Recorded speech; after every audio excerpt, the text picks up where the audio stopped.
एक जंगल में बहुत ही खूबसूरत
हमारी दोस्ती रिश्तेदारी में बदल जाएगी। हाँ, ये तो अच्छा ही रहेगा।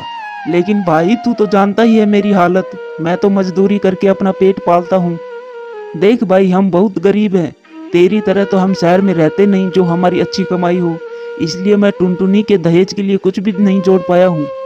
मैं मेरी बेटी की शादी कैसे करूँगा? अरे मेरे दोस्त, मुझे दहेज देने की कोई ज़रूरत नहीं है। मुझे तो अपने घर की बहू चाहिए। वैसे भी मुझे दहेज की कोई चाहत नहीं है। भगवान की कृपा से मेरे पास सब कुछ है। हमें किसी भी चीज़ की कोई कमी नहीं है। तू तो बस शादी की तैयारियां कर ताकि मैं जल्दी से अपनी बहू को अपने घर ले जा सकूं। और कालू और रॉकी दोनों ही शादी के लिए राजी हो जाते हैं और जग्गू को भी टुनटुनी पसंद आ जाती है क्योंकि टुनटुनी बहुत ही सुंदर थी। फिर दोनों की शादी बहुत ही जल्दी करवा दी जाती है। शादी करके रॉकी अपनी बेटी को विदा कर देता है। ऐसे ही कुछ दिन बीत जाते हैं। एक दिन टुनटुनी की सास अपनी बहू और अपने बेटे से कहती है, जग्गू बेटा, तुम्हारी शादी को कुछ समय हो गया है। अब तू बहू को कहीं घुमाने ले जा। मैंने तुम दोनों की शिमला की टिकट बुक करवा दी है। लेकिन माँ जी, मैं आपको अकेली छोड़कर नहीं जाऊंगी। टुनटुनी बेटा, तू चिंता मत कर। मैंने तेरी चाची सास को बुला लिया है। अगले दिन जग्गू व टुनटुनी घूमने के लिए निकल जाते हैं। वो दोनों कुछ दूर ही गए थे, तभी वो एक पेड़ से टकरा जाते हैं। इस हादसे में जग्गू की वही मौत हो जाती है और टुनटुनी घायल हो जाती है। जब टुनटुनी को होश आता है तो वो देखती है कि वो एक अस्पताल में है। डॉक्टर साहब, मेरी बहू बोल क्यों नहीं रही है? माँ जी, आपकी बहू को सदमा लगा है, जल्दी ही बोलने लगेगी। कुछ दिनों बाद टुनटुनी की सास टुनटुनी को घर ले आती है। घर आते ही टुनटुनी की चाची सास कहती है, भाभी, अभी भी आपको बात समझ नहीं आई। आपकी बहू शुभ नहीं है। आते ही उसने अपने पति को खा लिया और आगे पता नहीं क्या क्या करेगी। गौरी, ऐसा मत कहो, मेरी बहू कुशुभ नहीं है। अगर इसने अपना पति खोया है तो मैंने भी तो अपना बेटा खोया है। इसमें इस बेचारी का क्या दोष है? ये बेचारी तो पति के गम में ना कुछ खा रही है और ना ही कुछ बोल पा रही है। इसी तरह टुनटुनी की चाची सास उसे ऐसे ही कोसते रहती थी और दूसरी तरफ टुनटुनी की सास से टुनटुनी का उदास चेहरा देखा नहीं जा रहा था। ऐसे ही वो एक दिन टुनटुनी से कहती है, टुनटुनी बेटा, तू फिर से पढ़ाई शुरू कर दे। तू फिर से कॉलेज जाना शुरू कर दे बेटा। माँ जी, अब मुझसे पढ़ाई नहीं होगी। मुझे जग्गू की बहुत याद आती है। मैं उनके बिना कैसे जी पाऊंगी? मेरी बच्ची होने को कौन टाल सकता है? मैं तेरे साथ हूँ। मैं कल ही तेरा एडमिशन कॉलेज में करवा दूंगी। भाभी, तुम पागल हो गई हो जो विधवा बहू को कॉलेज भेज रही हो।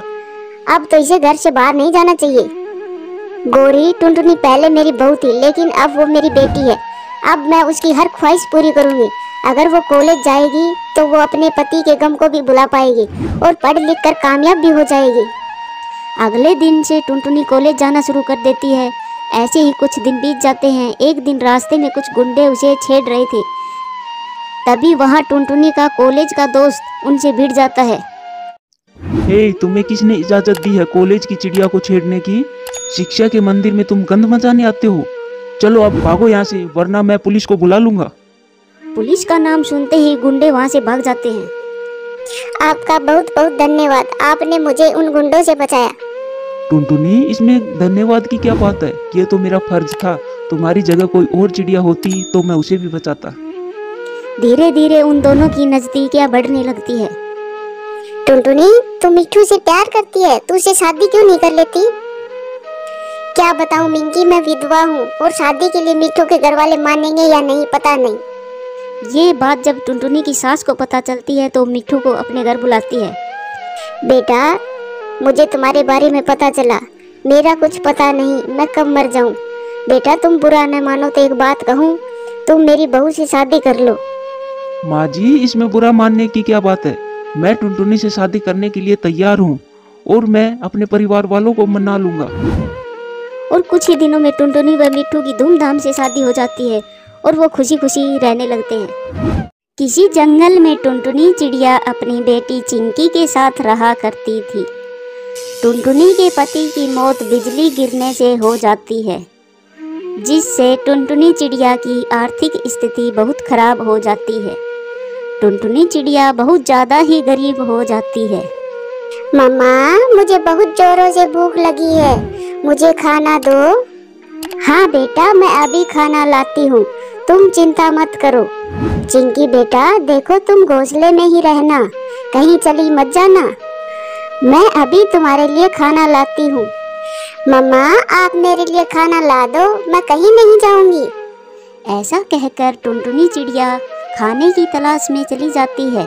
टुनटुनी चिड़िया बहुत मेहनत करती थी, वो अपनी बच्ची की हर ख्वाहिश पूरी करने की कोशिश करती थी। उस जंगल के सभी पक्षी बहुत ही शैतान थे, वो अक्सर टुनटुनी चिड़िया को तंग करते थे। कभी कभी तो वो पक्षी टुनटुनी चिड़िया का अनाज भी छीन लेते थे। एक दिन, सुनो सुनो जंगल के सभी पक्षियों सुनो, जंगल में बारिश का मौसम आने वाला है। जंगल के सभी पक्षी अपने अपने पक्के घर बना ले। हे भगवान, बारिश का मौसम आने वाला है, मेरे पास तो इतने पैसे नहीं कि मैं अपना पक्का घर बना लूं। अरे दोस्तों, देखो इस गरीब को, इसके पास पक्का घर क्या, इसका तो घोंसला ही टूटा फूटा है। अरे कालू भैया, इसकी इतनी औकात कहाँ जो हम जैसे अमीर पक्षियों की तरह मजबूत व टिकाऊ घर बना सके। अरे घर बनाना तो दूर की बात है, इस गरीब की तो झोपड़ी भी बनाने की औकात नहीं है। इसे और इसकी बेटी को पेट भर खाना मिल जाए, वो ही बड़ी बात है। अरे ओ टुनटुनी बहन, अब तो बारिश भी आने वाली है, हमारे घर तो पहले से ही मजबूत है, हमें तो बारिश में कोई परेशानी नहीं होगी, परंतु तुम हर बार की तरह इस बार भी तुम बारिश में ही भीगोगी। जंगल के सारे पक्षी टुनटुनी चिड़िया की गरीबी का बहुत मजाक बनाते हैं। टुनटुनी चिड़िया उदास होकर वहाँ से चली जाती है और अकेले में बैठकर रोने लगती है। आखिर क्यों भगवान, मैं इतनी गरीब क्यों हूँ? क्यों मेरे पास घर नहीं है? जंगल के सारे पक्षी मेरी गरीबी का मजाक बनाते हैं। मेरी चिंकी के पापा को भी आपने छीन लिया, नहीं तो आज हम इतने गरीब नहीं होते। अब मैं क्या करूँगी? मैं अपनी मासूम सी बच्ची को लेकर कहाँ जाऊँगी? बेचारी टुनटुनी चिड़िया बैठे बैठे अपने भाग्य को कोस रही थी। देखते ही देखते रात हो जाती है। टुनटुनी चिड़िया अपनी बेटी के साथ घोंसले में ही सो जाती है। तभी अचानक से मौसम खराब हो जाता है और जंगल में तूफान आ जाता है, जिससे जंगल के कई पेड़ों की डालियां टूट जाती है।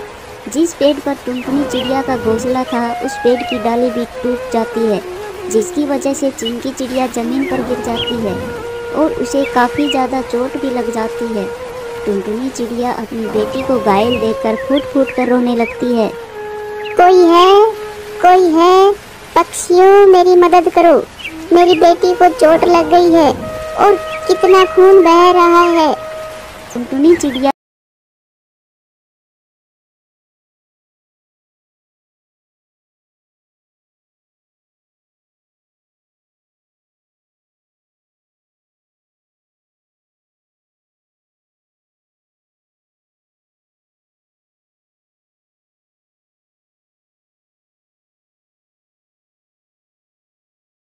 क्यों नहीं बनवा लेती जिसमें तुम दोनों माँ बेटी आराम से रह सको।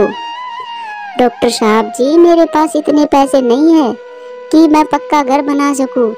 आप तो जानते ही हैं कि चिंकी के पापा के जाने के बाद हमें तो भरपेट खाना भी नसीब नहीं होता, तो हम इतना महंगा घर कैसे बना सकते हैं। अरे टुनटुनी चिड़िया, तुम्हारे पास पैसे नहीं तो क्या हुआ, तुम अपनी बेटी की सुरक्षा के लिए एक मिट्टी का भी घर बना सकती हो। मिट्टी का घर भी मजबूत होता है। हमारे पूर्वज तो मिट्टी के घरों में रहा करते थे और वो तेज बारिश में भी नहीं टूटते थे। अरे वाह डॉक्टर साहब, ये तो मुझे पता ही नहीं था कि मिट्टी के घर भी बनते हैं। डॉक्टर साहब, मैं बारिश रुकते ही मिट्टी का घर बनाना शुरू कर दूंगी। कुछ दिन बाद बारिश रुक जाती है। फिर टुनटुनी चिड़िया जंगल से मिट्टी लाकर घर बनाना शुरू कर देती है। काफ़ी मेहनत के बाद टुनटुनी चिड़िया का मिट्टी का घर बनकर तैयार हो जाता है। फिर टुनटुनी चिड़िया अपनी बेटी के साथ उस मिट्टी के घर में रहने लगती है। जैसे ही कुछ दिन बीत जाते हैं, एक दिन जंगल में तूफानी बारिश शुरू हो जाती है। इस बार टुनटुनी चिड़िया के घर को कोई नुकसान नहीं होता, परंतु जंगल के सारे पक्षियों के घर टूट जाते हैं। जंगल के सभी पक्षी मिलकर टुनटुनी चिड़िया के घर के पास आते हैं। अरे टुनटुनी बहन, जंगल के सभी पक्षियों के घर टूट गए हैं। बारिश रुकने तक हमें अपने घर में आसरा दे दो। बारिश रुकते ही हम चले जाएंगे। टुनटुनी चिड़िया, मेरे छोटे छोटे बच्चे हैं, हम कहाँ जाएंगे इस तूफानी बारिश में, हमारी मदद करो टुनटुनी चिड़िया। तुम सब घबराओ नहीं, तुम सब मेरे घर में आराम से रह सकते हो। फिर जंगल के सभी पक्षी टुनटुनी के घर के अंदर चले जाते हैं। टुनटुनी बहन, हमें माफ़ कर दो, हमने तुम्हारी गरीबी का बहुत मजाक उड़ाया, फिर भी तुमने हमारी सहायता की। हमें माफ़ कर दो बहन, हमें माफ़ कर दो। हाँ टुनटुनी बहन, हमें माफ़ कर दो। फिर टुनटुनी चिड़िया सभी पक्षियों को माफ़ कर देती है और सभी पक्षी उस मिट्टी के घर में रहकर अपनी जान बचा लेते हैं।